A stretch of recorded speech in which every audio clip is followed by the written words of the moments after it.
On behalf of the Los Angeles, San Diego, and Orange County chapters of Sisters in Crime, I'd like to welcome you to our sizzling summer speaker series. I'm Barbara DeMarco Barrett, president of the Orange County chapter. Sisters in Crime was founded in 1986 and has grown to include many chapters worldwide. I don't have an exact number. Maybe Carl does, or Barbara, Bobby, maybe you do, but I don't have that number. I but think it's over 60. Over 60. And 4,000 or 5,000 members. Yeah, so we're growing. We are growing. And if you enjoyed today's event, and we would love to have you as a member, you can join at sistersInCrimeOC.com. Our chapter's membership fee is $25, and I think a year. And I think pretty much all the chapters are, pretty minimal. And the cost of a decent lunch, I like to say. There's lots of perks for members, webinars, forums, grants. Sistersincrime.org is the national organization, so you can find out more by going there too. Please post in the chat where you're logging in from. Ann Soller's wonderful bookstore in Orange, Book Carnival, is our official bookseller for this event. So we hope you'll buy our panelists' books. I know it's an old saw. We say it all the time, but it needs to be repeated that the only way we'll keep indie booksellers alive is if we give them our business. So please remember that. And on August 28th, we will actually be live at Book Carnival in Orange with author Jeffrey Fleischman. So I don't know that did Maddie show up? I don't think she's here, is she? So I'm going to introduce our panelists. Let me just get this up here. Brian Freeman is a New York Times bestselling author of psychological thrillers sold in 46 countries and 22 languages. His standalone novel, Spilled Blood, won the award for Best Hardcover Novel in the annual Thriller Awards. And his fifth novel, The Burying Place, was a finalist for the same award. Other winners of this award have included authors Lisa Gardner, John Sanford, and Stephen King.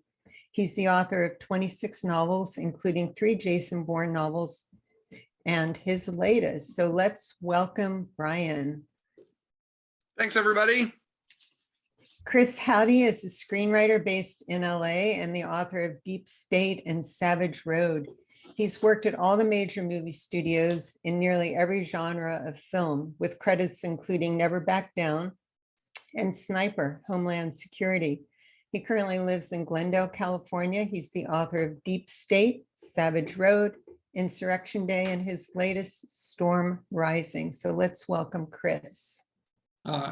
Hi, everybody. I actually am a screenwriter who identifies as a novelist author. So always want to make that clear. I'm very much a book writer now. Very cool. And Nick Petrie. Nick received his MFA in fiction from the University of Washington. His first novel, The Drifter, won the ITW Thriller and Barry Awards and was nominated for the Edgar, Anthony, and Hammett Awards. He won the 2016 Literary Award from the Wisconsin Library Association and was named one of Apple's 10 writers to read in 2017. Light It Up was named the best thriller of 2018 by Apple Books. Nick has written 7 novels in his Peter Ash series, including his latest, The Runaway. So welcome, Nick. Good to have you 3 here. Thanks for having us. I wonder if we could begin with each of you talking about your latest book and how it came about. Brian, do you want to start? Sure. Actually, I can kind of talk about 2 because I've got 2 books coming out really in the next couple of weeks. The Born Sacrifice comes out on Tuesday, and then my standalone thriller, I Remember You, comes out on August 9th. And I've had a great opportunity to both take over Ludlum's Jason Bourne series, which has been just an enormous amount of fun to write and to sort of reboot the Bourne series, and I've been thrilled with the response from readers and Ludlum fans, and then I also like to be able to keep my hand in doing my own books, which are more emotional psychological thrillers. So I Remember You is told in a female first-person narrative by a young woman named Hallie Evers, who actually dies at a rooftop party and then wakes up with all these strange memories in her head that seem to be somebody else's memories. So that's one of the things I've really enjoyed over the last few years is I've had a chance to tell such a wide variety of stories and really explore some different characters. And that's the kind of thing that gets me energized and staring at that blank screen every morning. Interesting. Thank you. Chris. The latest book is Storm Rising, came out in May. It's the third book in my series, which revolves around my female protagonist, who's approximately 26, 27 years old. And I don't think I'm letting any spoiling cats out of the bag by saying that she's, in the first book, she's a White House intern, and we soon realize that she's actually an operative for a organization that doesn't really exist. Only in my fantasies, my hopeful fantasies, as behind the scene players, retired former presidents, Supreme Court justices, 4-star generals who are no longer hold their positions of power, but want to keep the nation, between the white lines, and employ operatives like Haley Chill to fix the bigger domestic national problems and threats. And that's a central idea that might set the series apart from a lot of other books in the genre, that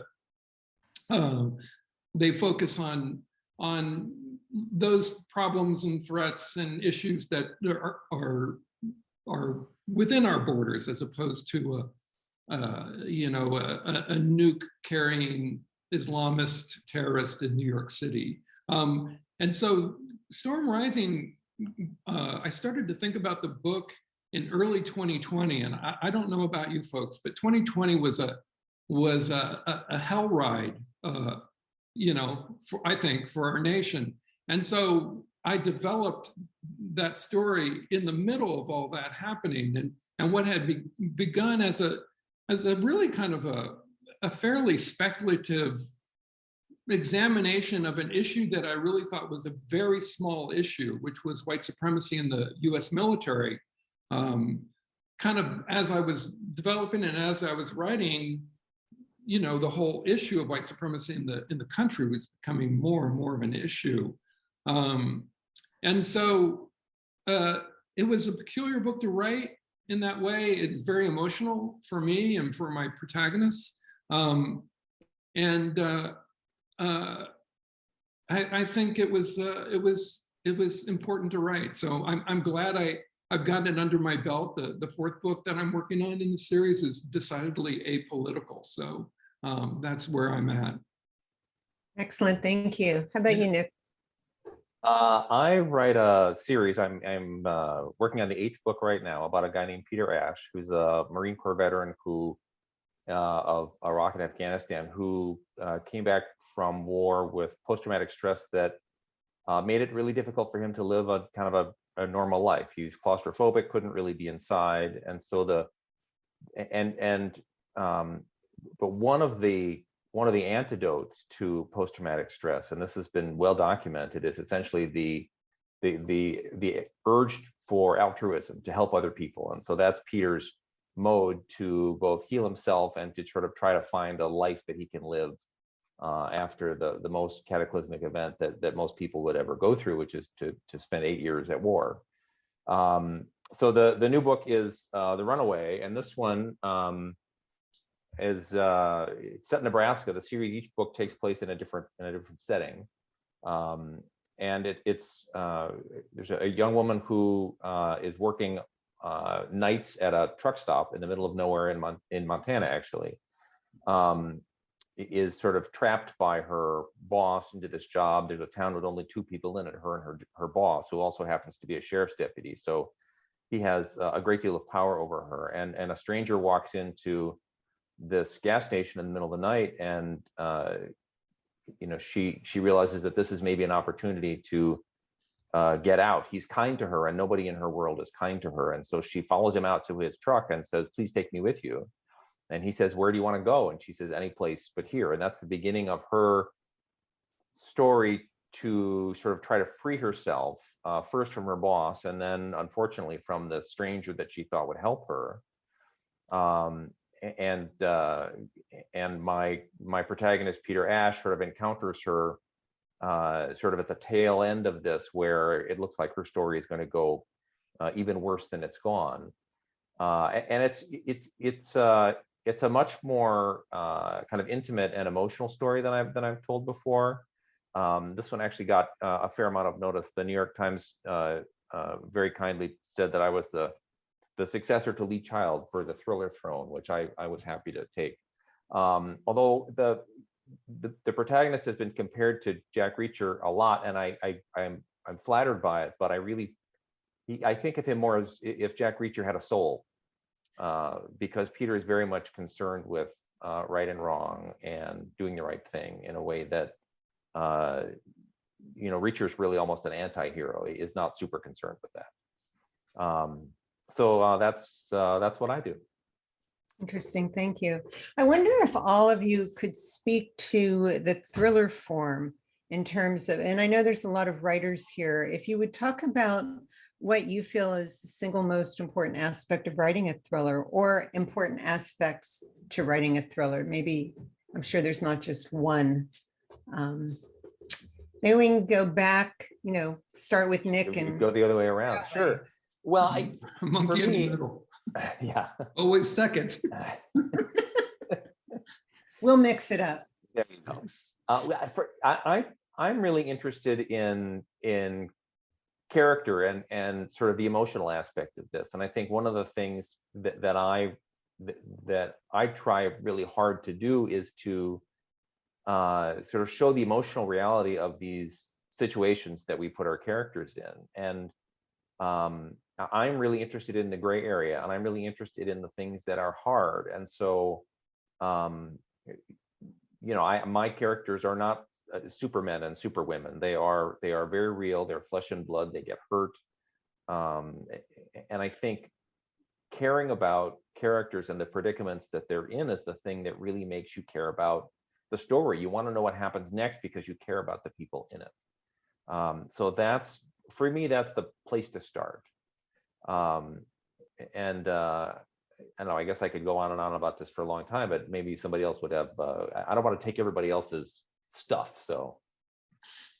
I come from as you said in my intro, I come from a world of screenwriting, and I wrote all kinds of movies, from Walt Disney sequels with talking dogs and cats to Viking, epics and hard action, video game adaptations. But I was always trained in the idea that the thing needs to be propulsive. I mean, even my Dinner with Andre, hopefully as a film is considered propulsive. It's difficult to separate that out from any other genre, book genre, the thriller genre, and because, like what Nick said, good writing, and I think Nick is, I'm thrilled to be here with Nick and Brian as well. I haven't read Brian, but Nick is sort of like a writer's writer, and I think he really gets the idea that character and action and plot are all integrated. It's not just a matter of writing 85,000 words of action and the rest are, pronouns. But I guess if I had to, guess what separates, let's say, a thriller from a literary fiction is the movement that the reader is pulled through the story. Now, I've read some literary fiction fast, and I've read some thrillers, but I do think it might just be a matter of the quality of writing. But the thriller has to provide those thrills and those, what Joel Silver in the movie industry called whammies, that you might not get in other book genres. So if I had to come up with one word, I might say it's whammies. How about you, Yeah, Brian? I think that I think I kind of thread the line between both of those approaches. And I mean, clearly, pace is absolutely vital to the thriller, and you want to keep the reader turning the pages and keep them going to find out what those last secrets are at the end of the book. And yet at the same time, I think that a great thriller should really have an emotional core, just as Nick says. And I think one of the great things about the thriller genre is that you can take ordinary people and same thing. I don't write about superheroes. I don't write about supervillains. I don't even think of Jason Bourne as a superhero. I think what makes him really interesting as a hero is his psychological complexity. But I think you can take ordinary people and put them in extreme situations and ramp up the drama and the suspense. And what that really allows you to do is to kind of study how people behave and react in those extreme circumstances. And so you can really do some interesting things with psychology and people's personal backgrounds and how different influences in life change people's behavior and what takes them across some dark and difficult lines. Interesting.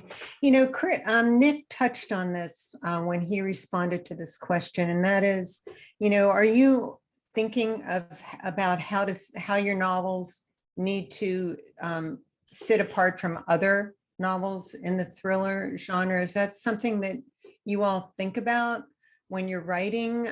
Does it come up at any point? I wonder, let's start with Chris, because you're second, so now you're first.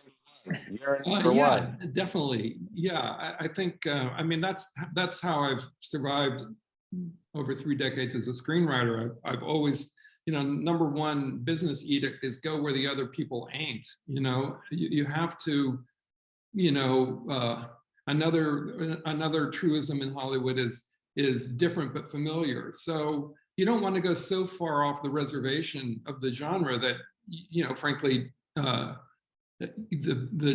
real fans of the genre are not going to be interested. Then you're going to be in no man's land. But I'm always trying to do different things, just a little bit differently than everybody else. But I don't have a total encyclopedic awareness of the genre, and so sometimes if I come up with an idea or a device or a topic, it's been great to become friends with not only other authors but some of the book bloggers and just super fans in the genre. And I'll reach out to them and I'll say, hey man, have you ever heard of like someone using this in a book? Because you don't want to repeat. You need to carve out some new ground. So choosing a female protagonist, it's not like I'm the only one who's ever done that, but that was a conscious decision. It was a strategy that I had used in the last probably 10 years of my work as a screenwriter, because there weren't very many action roles for all these actresses who were getting somewhat older. They weren't playing the love interest. They weren't interested in playing the love interest. And so a select minority of screenwriters began to take advantage of that. So yeah, I think definitely you want to plant some flags and call it yours in the genre. Yeah, I think it's an interesting point. I mean, one of the challenges of dealing with readers is that I think readers expect their authors to write with each new book something that is completely different and yet exactly the same. And that's a really unique challenge to be able to kind of carve out where you are in the genre. For me, I don't pay a lot of attention to what else is going on in the genre. I like to kind of carve out my own territory, and I don't necessarily take a close look at what other folks are doing. But I also know that one of the challenges for me from a branding standpoint is readers don't necessarily know what I'm going to do next. And they can't predict that it's necessarily going to be, a book in a series or a standalone or something else. I mean, I like to be able to kind of, switch things around and go off in new directions. And I mean, I tell readers, honestly, if I had to sort of define my own brand, I'd like to be, I'd like to sort of be a Tom Hanks of the acting world, which is that, you never know what role Tom Hanks is going to play. It's going to be completely different every time, but you know that if he's in the movie, he's going to deliver an amazing performance. And I hope that's what I can deliver to readers as well, that you may not know what I'm going to do next, but hopefully you'll have a great story at the end of it. Brian, that means you're going to have to be the nicest guy in thriller, the thriller genre as well. If you're going to be the Tom Hanks of the thriller. I'll do my best. Okay. Nick, will you embellish on what you were saying earlier? Sure. It's interesting. I know writers who are like Chris, who are very deliberate about what they do and how they do it. And I am really envious of that, because I feel like I don't have a whole lot of control over what comes out. I kind of give myself an assignment for a book, and the goal is, and I actually, agreeing with Brian, I think for me, I try really hard to have, I write a series, so there are 3 continuing characters, but only 3, and each book is set in a different location, so the setting is not the same. So there's a lot of different in that same but different, sort of, it's a truism in publishing as well as Hollywood. But I am trying to entertain myself. I'm trying to write the book that I want to read, and I am kind of in awe of people who can sort of say, I'm going to write this kind of book. I can't start with a high concept. I can't start with a premise. I don't outline. I'm a pantser all the way. I am lucky if I know what I'm working on today, let alone tomorrow. I know the shapes, and sometimes I know more. I can see a little farther ahead, but I am just trying to, kind of keep things moving and keep myself entertained, and to keep my characters sort of growing. To me, with a series is a whole separate kind of challenge, because you're trying to grow those characters over book over book over book over book, and to have them be able to evolve, but not to sort of lose the readers. And the longer I've been doing this, the more I get stuff from readers. Oh, I loved this, I hated that. And as a writer, it's really hard to not take that in. And it's not a representative sample. I'm not hearing from, I'm hearing from 3 people who say I hated that. And 4 people who say I love this, but it's hard to sort of not let that sort of affect you. So my goal is to tune it all out and to sort of write the book that I want to write right now. And it's kind of all I know how to do. I would love to be able to, start with a big idea, but for me, I start with a character and a situation, and I just move forward. Hey, Nick, if I could just go ahead. this whole topic a little bit. It all reminds me of what. This is all hearsay, but a bookseller at a bookstore in California where I did an event told me about something that happened with a very big author, big giant-sized author. And he became a bit exasperated with the questions. And the bookseller told me, finally just said to the person in the audience, "It's a formula, people." Because they were asking about something about process. But it doesn't feel like a formula to me. And each book, though I write a series, each book, and this is a little premeditated, because you have, I don't want to work in a factory. If I'd wanted to work in a factory, I would have. So each book is different, with different aspirations, a different structure, almost like a little bit of a different tone. I like to think so. This is what I'm trying to do. As well as different settings and new characters and new villains and all that stuff. But Nick, your series has gone on. I'm only, published 3 books in. You're 6 published books out, or 6? Yeah, 7. So how different I mean, I don't think you're the big author who says it's a formula, people. How much do you feel like each, I mean, are they just all completely different in your mind? Or are they kind of the same? Or what's your vibe on that? I don't want to repeat anything. Yeah. My goal is to, and my goal is for someone to pick up any book in the series and work their way through in any order they want.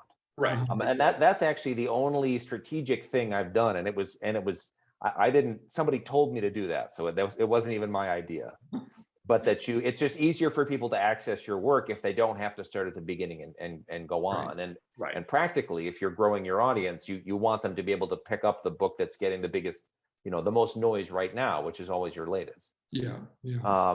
But I don't know. I mean, I've been fighting this now for a couple of books, which is sort of, how many more different things can I do before things start to change? And I'm really a student of series. I've read, and I'm a big rereader. So I've read, of the collected works of Robert Parker probably 4 times. Certainly the Spencer books 4 times. Certainly the early Spencer books probably 5 or 6 times. I've read Lawrence Block's Matt Scudder books, which if there are writers listening and you have not read the Matthew Scudder books by Lawrence Block, they are, again, they start out a little pulpy, but they really become just magnificent.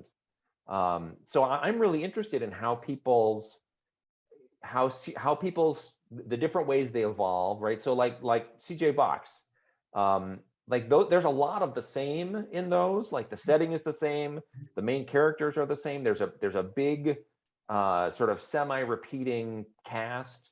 And he's always doing the same work. He's wearing the same shirt. He's wearing that the same. He's not a park ranger. What the hell is he? What is game warden? Thank you. Good Lord. This is what happens when you've turned 50. So there's a lot that's the same, but the stories are all over the place. Mm-hmm. So I find it's such a really and so again, I think CJ Box is a really interesting case because he's made a deliberate decision that his characters age in real time. So every book, they're a year older, or sometimes it's 6 months and then it's a year and a half, right? Yeah, I'm doing that.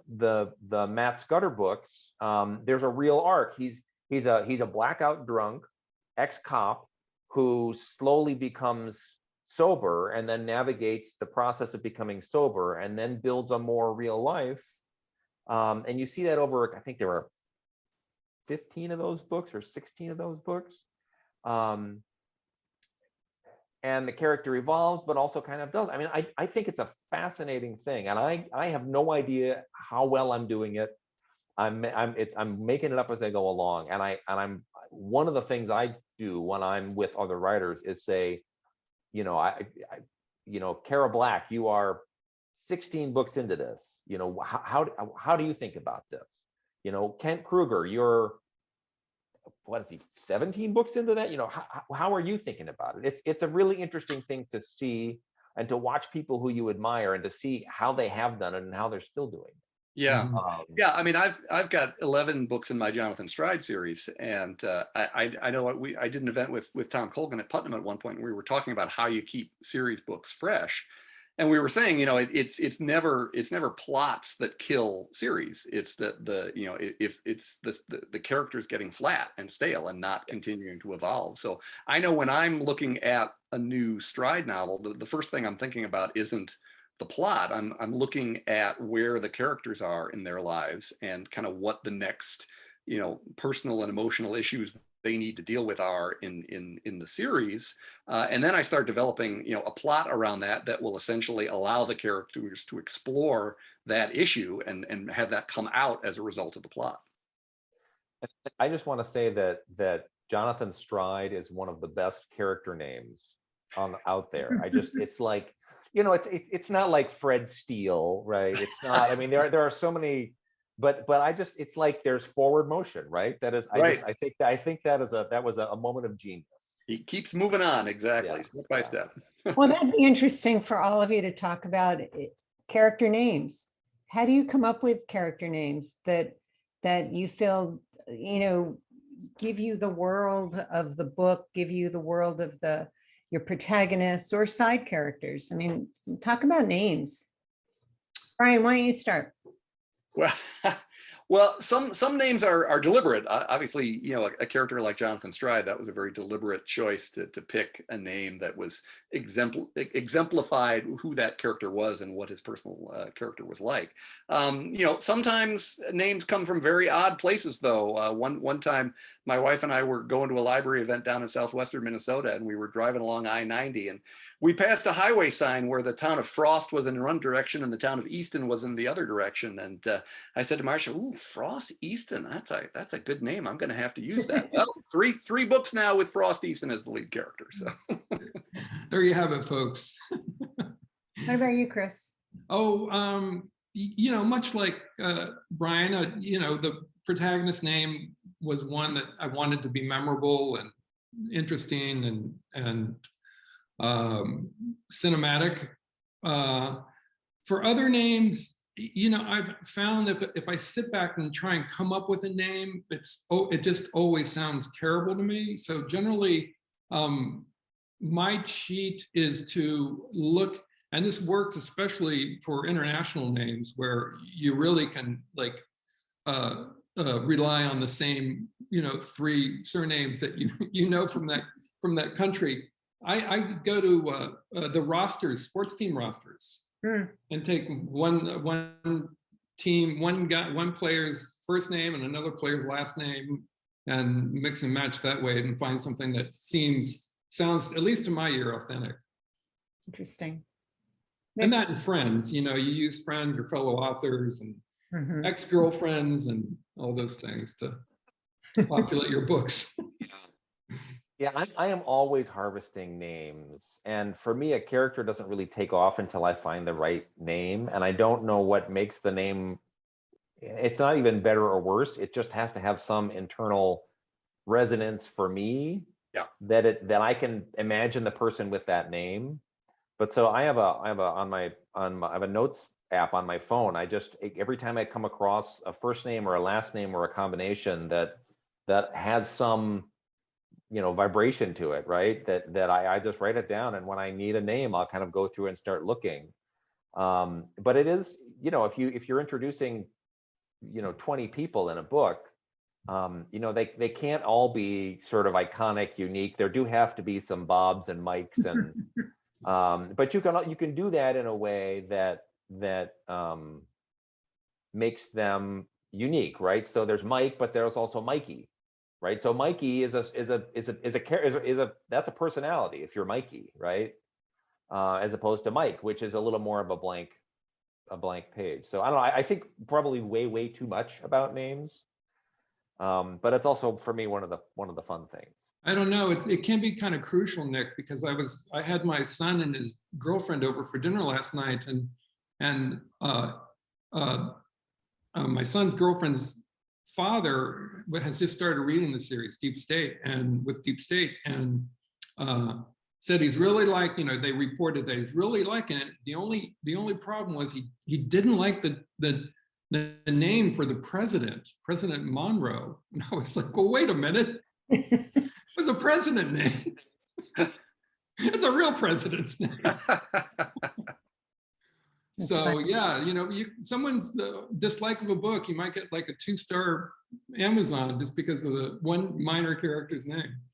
Exactly why I do not read. So what about you know, we've been talking about kind of what's the enjoyable aspects of writing. What's the most difficult aspect for you of the process? What do you have trouble with, or what do you sometimes hit a wall on, or is it totally easy and just always the well, yeah, I often spend a lot of time thinking about the hard parts.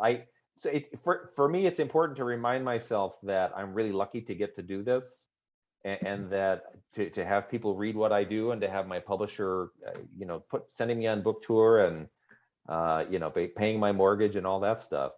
But it's not, you know, it's not for the faint of heart. It's in part, for me, it's the life itself is a little monastic. I spend way too much time by myself, spend way too much time staring at a screen. excuse me, and you can tell I'm not used to talking because I generally am just mumbling to myself all day. And then there's just the weird thing that I am, making my living telling stories, and it's such a precarious thing. I mean, I know many people who have lost their book deals, people who are, very talented at what they do, because publishing is always shifting. I mean, it's the industry itself is in flux. It is a real challenge, and you have to sort of suspend all of that, because that, for me, if I'm tense about something, it just gets even harder to actually do the work itself. So I have to sort of compartmentalize the insecurity of the livelihood. I always think, beginning every book, well, I'll never be able to do this again, like, well, I guess that's it, I'm washed up, and I have that emotional moment, I don't know, 30 times during the course of every book, where it's like, well, just wrote myself into a corner again, I now have no idea how I'm going to fix this one. So it's I don't know, it takes some fortitude, I think. Yeah, I mean, I think we're always our own worst enemies as writers. I mean, what you have to sort of do battle with that voice every day that says, yeah, this is, yeah, okay, you've had a good run, but we're done now. You're never going to have another creative thought. And I mean, I talk to aspiring writers, and I hope, I don't know whether it encourages them or discourages them to think that 25, 26 books in, it's just as hard as it was in the beginning. I mean, that kind of self-doubt never goes away. And you can go through the book constantly questioning yourself, and then you get to the end and you're really excited about it, but you kind of wipe all that memory out of the way, and the next time around it's always the same. I mean, you're just kind of constantly doing that internal battle.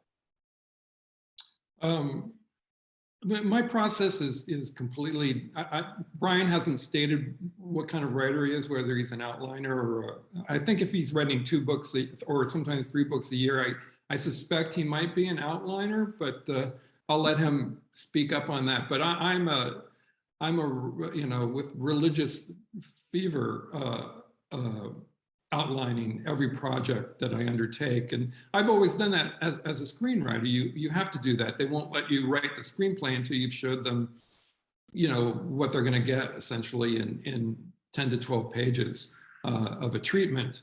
So I don't write treatments before I write the book, but I definitely outline it. And I don't, I don't adhere to that outline. It's just like any kind of road trip. You might have a route planned out, but you see something interesting along the road and you go, ooh, you turn the wheel and you go and look at the Grand Canyon that you didn't know was going to be there when you were outlining in the beginning.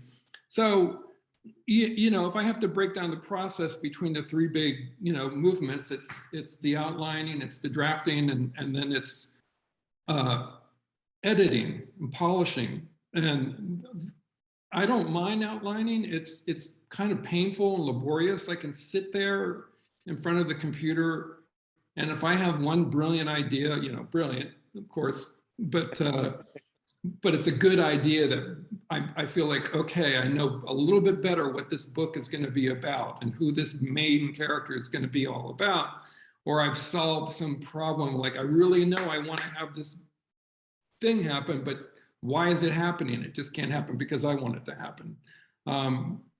That process is okay, but it's a bit slow, takes weeks.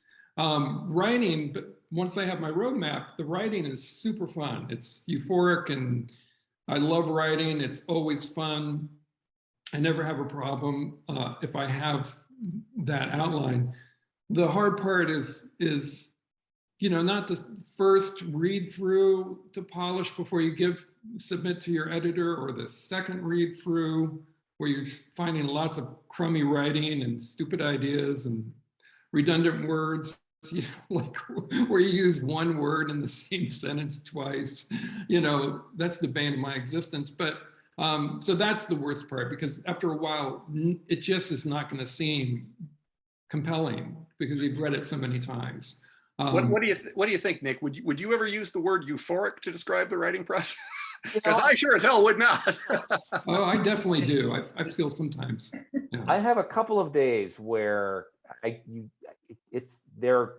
I do feel like, to go back to, the muses and all that, where really something is speaking through me, where, and it doesn't happen very often. I'll get a handful in the course of a given book. Yeah. I should throw that caveat out. And every day is euphoric. Yeah. But it is super fun. It's a great job, as Nick said. Yes. Anyone who's being published should, if they smack them in the mouth if they complain about anything. Honestly, it's a fantastic job. So I have a question for Brian. So we were talking a little bit earlier about you're writing 3 books a year, and I'm curious what your process is like for that. So as Chris was saying, am I an outliner, or do I follow your method and kind of go by the seat of your pants? I'm kind of in the middle. I always have the backstory worked out before I start, so I know all the secrets of who does what to whom and why. But my outlines tend to be more, like Chris's roadmaps, where I'm starting at point A and I know I need to get point Z, and there are kind of some key benchmarks along the way that I want to stop at.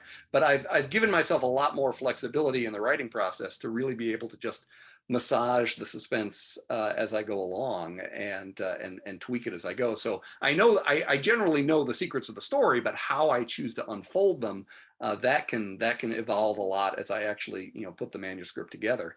And in terms of timeline, I think it's just that I've been doing this long enough now that I kind of know what my expectations are for what I need to get done in any given time frame, so I can kind of tell, am I ahead or behind as I go through the manuscript, and that's been kind of the only thing that has saved me. I'm only on track to do 2 books this year, so I'm slacking off a bit here. So there's that famous maybe it's not famous, but I heard Lee Child interviewed, and he literally he would start a book on a certain date, I think September 15th or something like that, and he would finish it on March 15th every year. And so he always knew where he was at. Now, is that what you mean when you say you kind of know your schedule, like you sort of know? Yeah, not quite to that degree, but I usually know my benchmarks in terms of what I need to get done each week to stay on track. So I know that I need, by X date, I need to be at least this far into the process, and I can therefore tell along the way,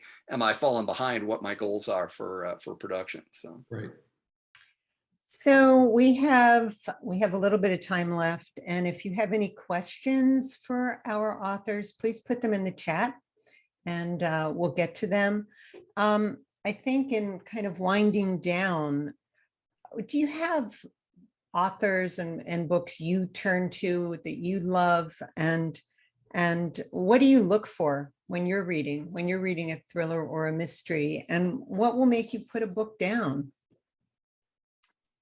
Bad writing makes me put a book down very quickly. I started out wanting to write literary fiction. I wanted to be Ernest Hemingway in high school, and then in college I wanted to be Jim Harrison, and then right after college I read my first Cormac McCarthy novel, and then I wanted to be Cormac McCarthy, and I got my MFA, and they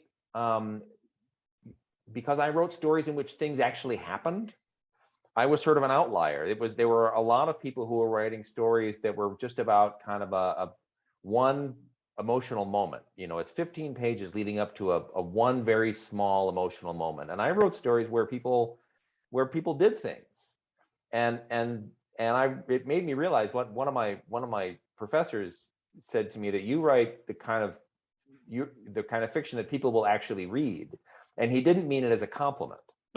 So it made me realize that I was not a literary writer. What I liked was well-written stories with plots and with characters you cared about, and there's a lot of that in crime fiction. I think, and there is so much really good writing in crime fiction. We get a lot of the reviewers, the fancy folks, kind of stick their nose up at what we do, but if you look across the board at some of these folks, there are really high quality, really literary grade stuff in terms of character and language and setting and theme and all of that stuff. So, you know, but if someone can't put a sentence together, if I'm reading the opening pages and I don't have a sense of where things are in space, if I can't tell, I don't know, I read a book that got a great deal of press not long ago, and the opening scene, there are 4 people playing cards, and I can't tell who's talking. I can't tell one person from the other. It's just the basic mechanics of the writing. I mean, I don't need poetry. I just need it to be capable. So for me, that's part of it. And I am a more is more writer. I want setting. I want description. I want, you know, for me, the stuff that I gravitate to is a little bit more lush. So that's the stuff that is kind of my happy place. But then, you know, then you read somebody like Chris Hauty, who, you know, it really has that screenwriter muscle. It's like, it's just the bare bones, and it just sings, right? So part of it is not looking for something, not being too intentional about what you hope to see, because I'm discovering more and more people who write like Chris and who I'm learning from, right? So how can you do more with less? So I don't know, that's a long way of talking about what I'm looking for when I'm reading. No, that's great. How about you, Chris? Well, you know, it's I was thinking about modifying your question a little bit with Nick's answer, because I'd never heard the question posed in a book event, which would be like, who did you want to be, you know, as you were coming up as a writer? And when Nick was saying, I wanted to be so-and-so, I wanted to be so-and-so. And in book events, I've, you know, I spend some amount of time, especially if there's no familiarity at all with me, I tell them how when I was in high school, I wanted to be Ernest Hemingway. In college, I wanted to be Charles Bukowski. Wait, it gets better. And then in college, I was exposed to Sam Shepard. And so I moved to New York wanting to be the next Sam Shepard playwright. So it is kind of amusing to kind of hear, you know, I think we should put that in on our dating profiles or something, like, who are the writers that you wanted to be? Not just as you posed, like who are your touchstones? But as far as touchstones, maybe not surprisingly, because I love Nick's writing so much, you know, Cormac McCarthy is someone that probably, if I'm feeling only a little less, you know, those first days on you know, even just the first day, like before you write that first word, it's kind of like you want to, it's like you want, you know, in baseball, they have walk-up music, right? When the batter walks up to the plate, they have walk-up music. It's like you want some walk-up music to like nail that first sentence. And so I'll probably pick up a copy of Cormac's, you know, whatever he wrote, just because his language is just, I don't care what's going on. His language is just so beautiful and evocative. And that's what I try to do. You know, I'm not trying to be the next Cormac McCarthy, thank you. But, you know, just to aspire and have ambition to make language that's interesting. So, you know, I guess that when Nick says bad writing,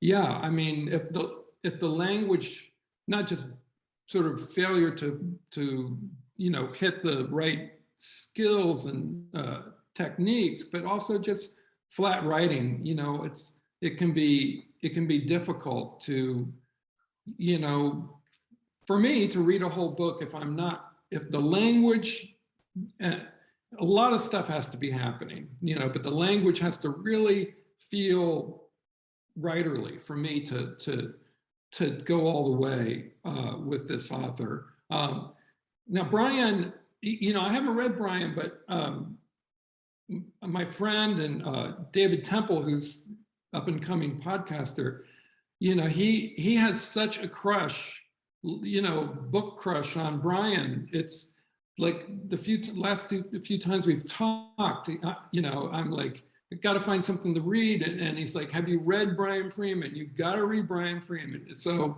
I'm dying to read Brian Freeman post haste. In fact, I'm going to get on my motorcycle after this is over. I'm going to go down to my local indie and buy a Brian Freeman book. I swear to God. Very good. So that's where I'm at with those authors. How about Yeah. you? Yeah, I like to be able to sample great authors and just really examine how they do what they do. And I mean, sometimes it may be in the thriller genre. I mean, this year I tend to listen to a lot of audiobooks when I'm exercising, and so I end up experiencing a lot of authors through audiobooks. So I did several John le Carré novels this year, and Frederick Bachman's A Man Called Uwe, and V.E. Schwab's Invisible Life of Addie LaRue, and went back and did the multi-voice narration of Dracula. And so it's a very eclectic approach. But whenever I'm reading really great authors, I'm always learning something about how they do what they do, and for me that's how I keep trying to improve myself, is by really watching what other great authors do. And in terms of what turns me off from a book, I think Nick's right in saying bad writing. I also think how the author structures their story is very important, and this may be heresy to admit, but I read The Girl with the Dragon Tattoo when it came out, and it was getting tremendous attention all over the world. And I read it, and I have to say I was really unimpressed with the structure of the book. I thought it read like what it was, which was a promising book where the author had passed away before he really had a chance to do the serious editing necessary to bring that thing up. But the way it was structured in terms of how the exposition worked, I just thought it came across as really clunky. So you just never know what's gonna what's gonna work from a popularity standpoint versus what you might consider to be a great book. So we have a few questions that came in. One is it easier for you to write a main character who is a woman or a man? For me, it doesn't make a difference. I mean, my ongoing protagonist is a man, but I've written books where his sweetheart June gets almost as much page time. In my new one, there's a walk-on character that's fully half the book. So I mean, for me, it's just what kind of who shows up, and what kind of person are you interested in writing about. And I think I've been surrounded by women my whole life, so for me that's not a real challenge. So between my mom and my sister and my wife, they're both have very strong opinions, and are quite strong-willed, and so for me that's kind of natural to write. So will you have women read your stuff, your wife, your mother, whomever, to see if you got it right, or what do you do if you're writing a character that's different from you, or a different gender, different race, nationality? What do you do with that? My wife does read everything, but I guess I've been doing it long enough, and I've never gotten a whole lot of pushback from it. But also my agent is a woman, and my editor is a woman, so I have plenty of eyes on the female stuff. I wrote a book where almost everybody in it was African American. It was set in Memphis, and so I had a friend read through, and just to make sure I wasn't, being a complete asshole as a middle-aged white guy writing about writing from the point of view of African American characters, and he was actually disturbingly complimentary. And we become friends, which is really lovely in the process. So part of it is just and I get this online from readers of all stripes, which is it's not about writing a black character or a woman character. It's about writing a character who happens to be black, female, whatever. That it's about writing a person, and the rest of it becomes incidental, and trying not to do stereotypes, obviously, but it's if you can feel your way into the character, the rest of it to me doesn't really matter. Yeah, I think that's exactly right. I mean, human beings have more in common than they have differences, and it's gender and race and things like that. I mean, they may affect your personal experience, but in the grand scheme of who we are as human beings, I think those are smaller things. And For me, I take the same approach that I want the character speaking through me, on the page. I want them talking directly to the reader. If there's anything that can be troublesome, it's more little details. It's little things that you wouldn't necessarily think of as a male writing a woman as a character.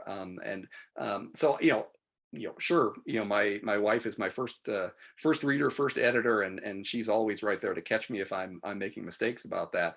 But it really gets back to the nature of the character. I mean, I've written, I think, 4 books now in first person, and 3 of them are with women as the narrator, and 1 is with my novel Infinite is with a male as the narrator. And Dylan Moran in Infinite, he was just the hardest character to write, not because he was a man, I think, but just because the nature of who he was a more standoffish character, and it took me more time to get him to sort of reveal his secrets to me. Any thoughts on that, Chris? Well, my protagonist franchise character is currently, I think, a 27-year-old female. I'm not. I was always surprised at how little pushback I've gotten on doing that. And I had some concerns going in before the first book came out that there would be, people just griping about it. And there hasn't been, really, really, really infrequent. So difficulty writing, male or female, I don't think so. I mean, I was on a panel in New York at the Thriller Fest just a few months ago, 2 months ago. And that was the topic of the panel, was writing, kick-ass female characters or something. And very, much bigger writers on the panel than myself, both male and female. And someone said something about, feminine qualities, and I was like, or masculine qualities, and I was like, well, what are? Can you tell me again? I didn't get the memo. And I think that kind of just, for me, goes to what both Nick and Brian are saying. You don't. There's not a punch list for, oh, this is a male character, I'm going to make him act this way and that way because he's a male. It's all about, it's just people, characters, and exploring their backstories and see how it presents on the page. So I've been writing female characters, like I said before, Protagonist as a screenwriter for 10 years, 8 years with some success before I started writing the Haley Chill book. So it's not difficult, but nor is, right. There's neither one seems difficult. We have one more question. It's sort of a 2-parter. If you compared your first and last published books, what is the biggest lesson you've learned along the way? And are there any mistakes you've made in your writing career that have made you a better writer? Anybody? Oh. Everybody looks away. It's like, oh, let me think. Biggest mistakes that I learned from. Well, I aged Jonathan Stride 3 years during the first novel. There's a 3-year gap in time. Little did I know that I really would have liked to get those 3 years of his aging back later on. My books do follow a timeline. She's aging, and I'm enjoying that. And then I realized while Nick was talking that, yeah, maybe that's a problem. You don't necessarily have to read my books in order, but there are 2 things that kind of really help your experience if you do read them in order. One, I'm kind of a twisty guy. They're really big, massive twists. All writers have twists, but these are kind of big whoppers. And so, if you pick up book 2, it'll kill the big twist in book 1. And the other one is is the fact that she, you know, she's aging in real time with the books, and I'm quite careful with the, you know, I have a document where I'm keeping track of these dates, so I don't screw it up. But I don't know that I would change that. I don't know if that's a mistake, because I do enjoy, you know, that time for any person. I think between 25 and, I don't know how long I can hope to be doing this, but let's all be let's all be hopeful. 25 and 40, you know, she's aging a year a book. So it's fascinating time of life for any person. You're going through so many changes, and so I like that. So I'm not going to cop to any big mistakes. I'm learning as I go, but from good things, not from bad things. I'm trying to learn, but I'm not. I don't know. It's funny. Sometimes people say, "So, what's your favorite book?" And I don't have a favorite of my books. I'm proud of them all, although for different reasons. And I guess what I would hope is that I mean, I keep trying different things. I keep giving myself new assignments. I don't know. I did go back and look. I was trying to find some detail in the first book, and I realized that the sentences were a little shorter than I'd like in some parts of that book. So I might take out some periods and put in some commas, but it's a little usually the other way around for me. Too many commas. I'll trade you some commas for. There some you go. So yeah, well, you send me some of yours and I'll send you some of mine. Well, I'm going to turn this over to Maddie, who is finally able to get in. So I'm so happy to see you, Maddie, and glad you could make it. Maddie is going to close out the event. So I thought the second hour was happening. But, you know, better late than never. I want to thank Barbara for doing such a great job. I apologize for not being here myself, but I am going to enjoy the video, I know. So, but I want to thank everybody for being here. Nick, great to see you again, even for a short while. Brian, Chris, thank you very much for taking time out of your day to do this. Everyone else, thank you for taking time out of your Sunday to join us. We hope that if you love tightly, tautly plotted books, that you'll explore our authors' books today. We put their links in the website. We also have a link to our independent bookseller for today's event, which is Book Carnival. So, and I think we have a telephone number. So if you wanted to call Anne, she will get books to you. She is wonderful. Please support her if you can. If you can't afford to buy the books and you check these books out in the library, please, please, please take a minute to leave a review. You know, authors love it when you buy their books, but they also love it when you review their books.